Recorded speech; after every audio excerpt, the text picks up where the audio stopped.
Dito na tayo. Itingin ko sa dami. Bakal pa kayo ng bahay. Hindi na nga siguro yun.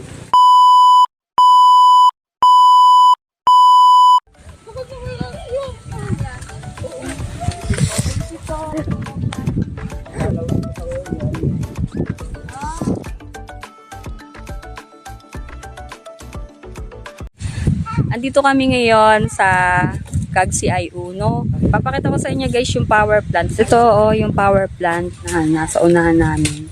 Low tide ngayon kaya maraming makikitang mga bato-bato dito sa tabihan ng dagat.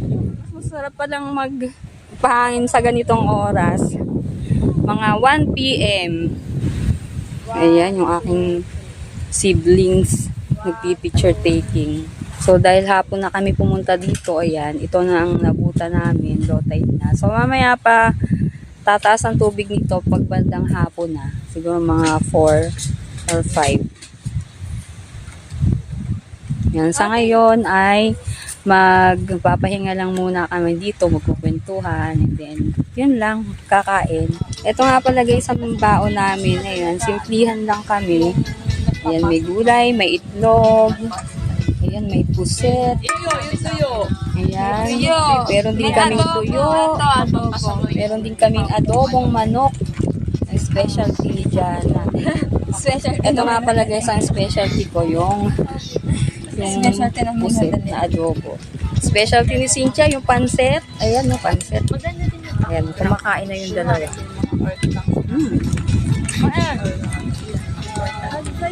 Kumakain na sila. Kain po! Ayan. Kakain na rin ako guys.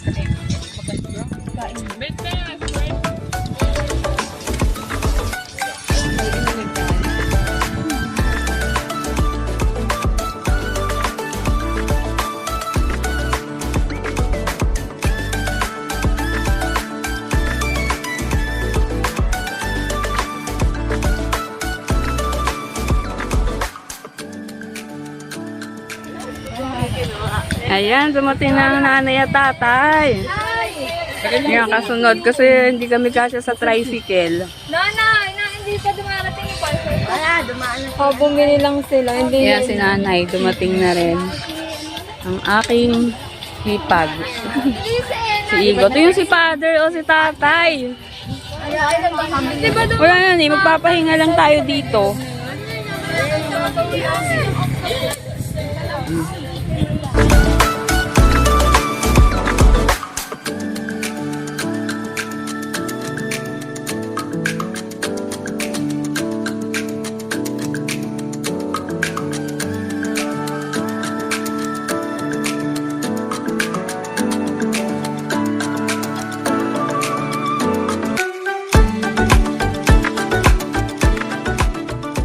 Ito nga pala ang aking tatay na poging-pogi. Si Tatay Tony. Artistahin yan nung kabataan. Ito nga pala yung aking hipag at ang aking kapatid. Yan. Yan ang masipag kong kapatid. Masipag magtrabaho yan. Ayan si Isay. Napakahilig niyang maglangoy. Ito naman yung aking pamangkin. Ayan, si Cristel. Hi, Cristel. Galing na dito. Ito yung kapatid ko, pangalawa sa bunso. Hello. Si Chana. Hello, madlang peoples. Yan ang aming nanay. Ang nanay na mabait. Yung mga bata, naglalangoy. Dito lang sa mababaw. At ano pa, low tide pa. Ito nga pala yung sister ko, Cynthia. Pastora na yan. Ito yung kanyang mister. Ang kasama ko ngayon guys ay ang aking mga kapatid, pamangkin, tatay, nanay. Kung mapapansin nyo, wala akong kasamang asawa at junakis. Tumakas lang ako sa amin. Pero nagpaalam naman ako kay mister. Ang saya naman ng pagkaano solo kaya walang masyadong abyari. Pero next time, sasama ko na sila. Kami naman ang family. Nang makawan Iba talaga guys pag nasa tabing dagat ka, nakaka-fresh dami ng ng utak. alak, ng gin. At mga taga-Karandagan. Ayan tatay ko eh, pag habang nagdadaldal ako, nagdadaldal din siya.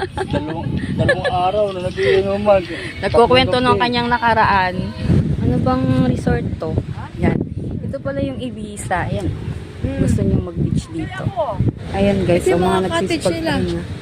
Magkano Ito, kaya ang per cottage night to yan? ng ano, ng Ibiza. Per night? Magkano kaya per Ibiza night yan? Beach. Dito tayo sa Batuhan guys. Ayan, magpipicture tayo dito para may souvenir tayo dito sa malalaking bato.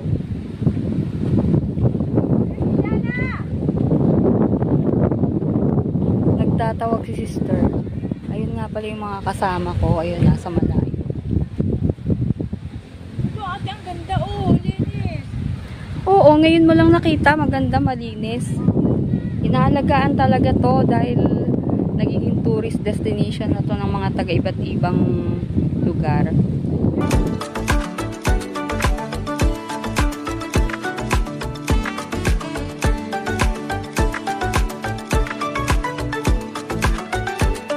Ganda ng batuhan dito. Ang lalaki ng bato. Ayan, no.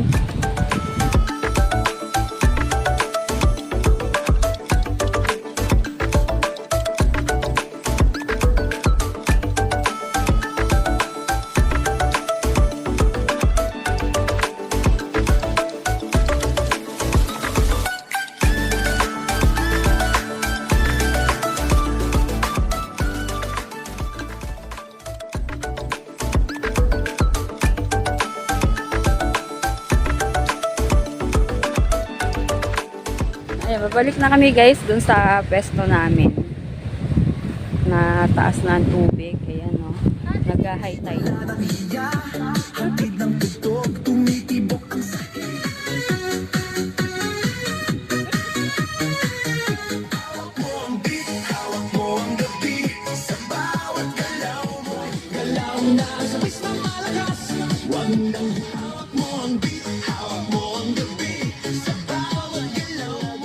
Ako ng tato, magpatubo ng balbasang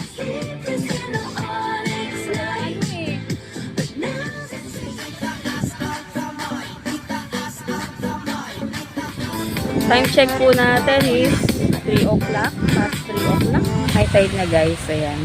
Hapon na. Maganda na maglangoy kasi lilong na at malamig na ang klima. Hindi na mainit. Iimpis na po kami. Salamat sa maghapon dito sa beach. Ayan, high tide na guys. So, pwede na kayong maglangoy.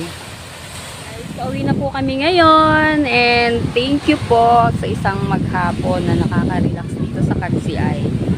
So, ayan guys. Gagayak na po kami ngayon and thank you for watching.